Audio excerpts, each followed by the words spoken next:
هنا بقى سير راشد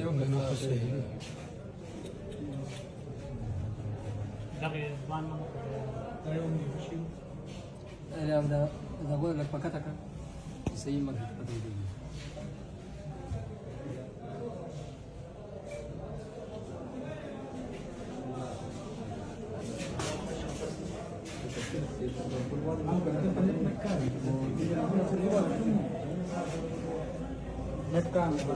دلته سیګنل کولې نو دا اوس ما ټول معلوم کړو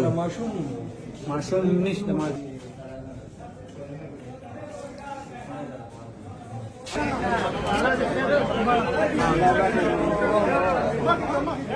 بچه څه شوې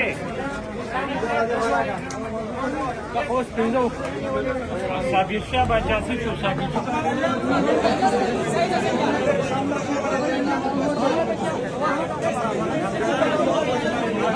روانه ده خلک خپل کاري نه مخکې لا مړي ځای ته شي مهرباني وکړئ